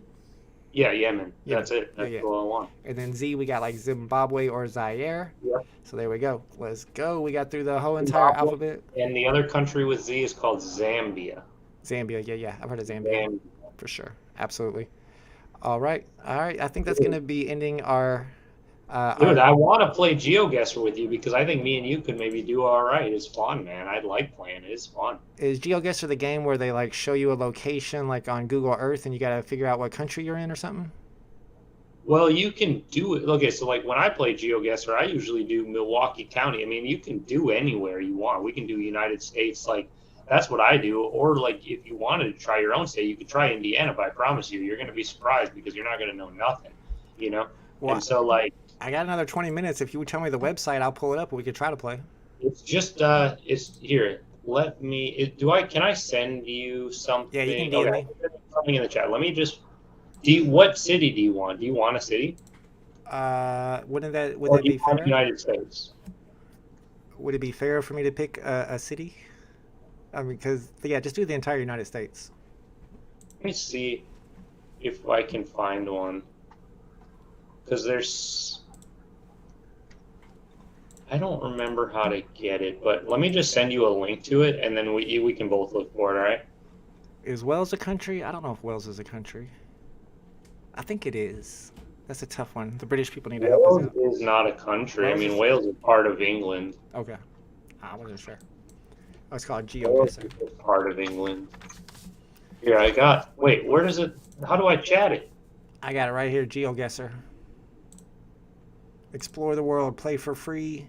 I'm gonna go ahead and continue with my Google account, and you can tell me. Or if you got a link as well, that'll work. So like you can like find the location. There's like a search bar you can usually do in the top right to like search for a location. So like if you do it like normally, I can send you a link to just Wisconsin if you need to know how to get to like that specific page. Can you see my screen? Like, yeah, I can see it. There's a search bar in the top corner there. Oh crap! You're already. I mean, we're in Paris, but like. Yeah, I just went there. I didn't tell it to. All right. Upgrade to Pro. 5 minutes. How do you go back? You got to go back. You went forward too far. Oh my bad. Like there's a search bar right there. Just type in that search bar there. You see that search button? They want me to do a tutorial. No, don't. You don't even have to. I don't think. Okay. I'll try not to. You can just search for United States. We can just do it. Like I didn't even do anything. Oh, nope. Yeah, see, I think I gotta upgrade to Pro or something to search. I don't see. Do that search button right there. Do that search button right there. This is search for other players or maps. It does say or maps. No. There's a search bar button right next to where it says Avatar Shop. Yeah, right here. And like search for United States. Okay. So like that one. Like if you search for it, you should be able to find it. United States. Let's play. All right, let's try it then. There you go. All right, so what's gonna happen, and you guys can play along in the chat. We're gonna do this until the top of the hour. It's gonna show you. It might be this one. There's a couple different game modes, so we just have to make sure it's the right game mode. But it's no biggie. So just start it, and we'll know right away. It says I have to complete the tutorial no matter what. Let me run through it real quick. I don't know. Why do I have to do that? There we go. It's complete. Done now. No problem. It only takes like 2 seconds. Yeah, just keep clicking and click gas every time. Don't even bother. All right, let's get out of here. Tutorial completed. Great. It says play next run. No. Don't do that. Okay. You got to get back to like the home page now. Okay. I don't really know how to like navigate the site very well, but like don't click play next run because then you're gonna actually have to play the game. All right. We're trying. It's more fun to just do it's more fun to do stuff that like you know. So like when I do it, I usually do Milwaukee County. But I'd probably know Florida pretty well if I did Florida. All right, let's see if it works this time. All right, get ready to explore. Here we go. It's for real this time. According to Google, England and Wales are both countries. That I was thinking that Wales might be a country. Okay, interesting. Big A says my niece is in Wales right now. Wales is a country. All right, here we go. All right, we're gonna start this game. We're gonna see a location. It's in America, and then we gotta figure out where it is, and you can kind of search around and zoom into stuff to get a better Yeah, idea. you can move all around. This is called Monterey. Okay. All right, and then So it looks really sunny. looks like southwest area. It Because looks like look at the this. south. It Whoops. looks like the south to me. I mean, just based on the landscape, you can almost tell. It's definitely the south somewhere. Like, it's not all the way south because there's still grass. True. But like you can look around and like you can like try to find businesses that tell you what city you're in, and then Yeah. you get a good guess, and like that's free. So like you can go down the road, just go down the road, and you can like look at what the businesses Oh, you are can go down the called. road too. You can move around. Yeah, like the arrows, like you can just click on the road where you want to go. Like just click on the road, like exactly 817 where is you the want. area code. If that's your area code, tell me where you're at in the chat. 817 is the area code, according to Now that like sign. look behind you now and like look at what that business is called. I want to see this license plate, Quick Mart, and that's a weird looking Quick Mart too. I'm gonna go. Man, do you have a guess? I don't even know. There's a taco truck. There's a nice boat, so we might be near an We have a ocean. minute and 5 seconds. It Yep. looks, somebody said California. It could very well be California. Yeah, it could If be. we guess California, probably don't guess like all the way south because it's probably not near like Los Angeles. I mean, that's for sure. All right, I don't think I'm gonna go ahead and go for my guess. Let's see if this tells us anything. Highway- Otherwise, I would guess like, Oh, what's this? Is this Texas? Look at these flags. That's Texas flags, ain't it? oh yeah, it looks like it. Looks like it. All right, so I You got can to. go up there. Go up there. Just go down the road a little bit. All right. Could be a little. Yeah, it looks like Texas. Try Texas, like wherever in Texas you're feeling. All right. Throw it down somewhere random because we're not gonna know in Texas where it is. Big A Texas says is- Fort Worth. Okay, let's try Fort Worth. Guess. It looks like it'd probably be a little bit farther north if I had to guess, but yeah, Fort Worth seems right. Yeah. Yeah, we are only 3.4 miles off the spot. Shout out to Big A, Fort Let's Worth. go. Good stuff. Good guess. 3.9 miles, bro. 3.4 Zoom out, miles, zoom yeah. out. To show everybody how good we got. Zoom out all the way. Just to show them what the United States looks like so that you can see how good we did. Because Wow. 3.9 miles kind of sounds like a lot, but just if you zoom out, you'll see how good you did. And you'll be like, dang, dude, that's pretty damn freaking good, You're dude. right on it. All right, Right on top of it. That's how good we are, dude. Let's go. that was good. Let's go. All right, here comes another one. It's a nice neighborhood. man. We got 2 minutes before it's gonna stop us, so we'll just run it up for 2 minutes. All right, Um, Sedgefield and Melbourne. Looks kind of south again a little bit, I would say. Yeah. Field Sounds and like some old Melbourne. town. Look at the trees. Like, look at the trees. Are there evergreens? Yeah. Because if there's like a lot of evergreen trees, then we're probably up north more than in the middle even. Like If there's a lot of Pennsylvania. evergreen, and it looks like there is a lot of evergreen, I would say we're probably north more. This looks like this could be Wisconsin, but it's definitely not Wisconsin because we have grass everywhere. I would say maybe more in the middle of the country because it's kind of like got this vibe where it kind of feels like it's part of like this flat part of the country maybe. So I would say like maybe in the middle of the country. Man, that's tough. They just That's put you right in pretty the middle far of the north neighborhood. though. Maybe like South Dakota or something. You're thinking South Dakota on this one? Man, I was thinking like Something like that. Pennsylvania. I guess Pennsylvania would probably be greener, right? Look at this yard. Literally brown. Yeah, just try some. I don't think we're gonna get this one because there's no businesses to give us any clues. We're all residential here, so we're not gonna get any clues. So just throw it out where we think. I would say like anything near South Dakota. So if you're in a state that's near South Dakota, I believe in you. Let's try it. Right there. South Dakota. And it was Atlanta, Georgia, right next to That was Atlanta. Atlanta, Georgia. Yeah. Well, Oh, okay. So we take a loss on that one. We took a Athens, job Georgia. on the first one. We take a loss on that one. That's on us. Big A said Georgia too. He knew it. We gotta start just going with Big A's answers. Yeah. What's up, Captain Obvious says, am I too late? You're only an hour and 47 minutes late. We're back. We're playing a little bit of We GeoGuessr. only have 30 seconds left. It tells you in the corner. That says I got a before minute it's like- 57.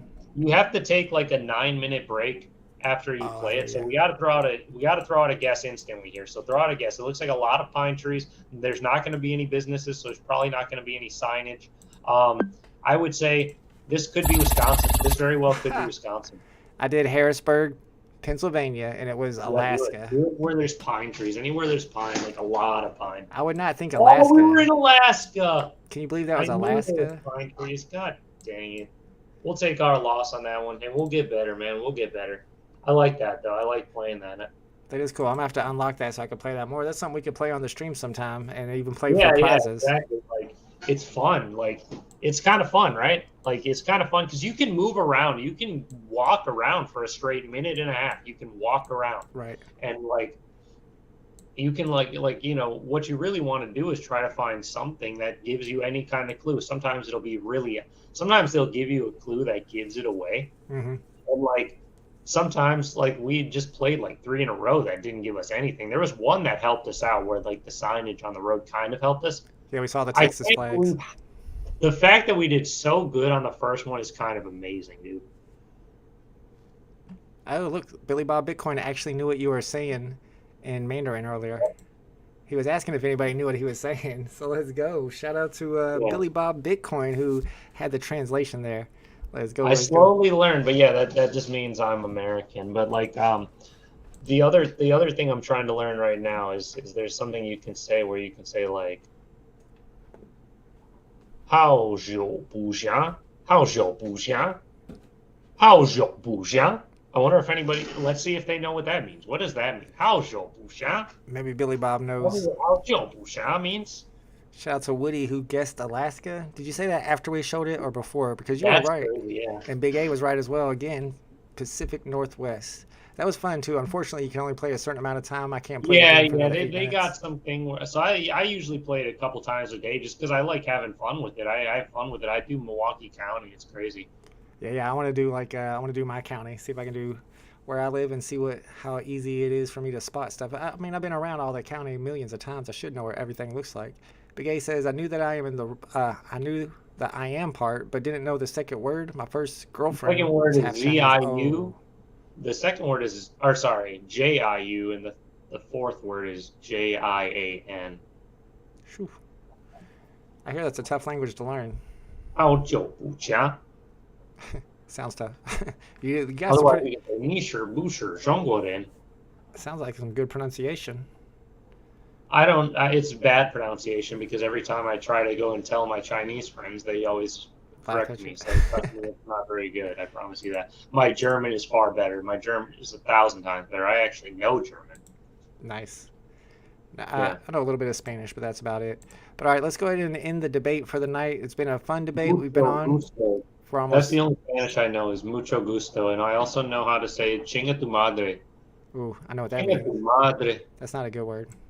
Do you know what that is? Yeah, but I'm not allowed to say it out loud. Chinga tu madre. Chinga tu madre, homie. Chinga tu madre. All right, let's go ahead and end this before we start cussing each other out in different languages. Appreciate you guys for hanging out with us during this political debate and for participating in the chat. Big shout out to Butt Thompson for doing the debates with me. I enjoyed it a lot, and I appreciate you coming on and expressing yourself openly. It's always good to be able to do that. Yeah. Yeah. And hopefully we'll have no another. problem. Hopefully we have more conversations. Yeah, Um, I've actually started a up. lot of people in the VeVe community have had beefs with a lot of people, but I haven't ever really had beefs with anybody that I was like cool with. Never. No, that's good. Yeah, me, I beef a little bit, but they always start it, so that makes it okay for me, I guess. I don't know. Maybe we could debate that. I'll just try to show love to everybody, man. Everybody. Absolutely. Good stuff. All right, but appreciate you and everybody in the chat. I will see y'all. Spanish is my first language. If that's your first language, then what does chinga tu madre mean? I just learned that in high school. I don't know what that means. You really don't know what it means? The tu madre means your mom. Chinga tu madre. If you look up Chinga sometime, you'll figure it out. All right, guys. Thanks for hanging out, and I'll see y'all at tomorrow's drop day live stream. Later. See ya.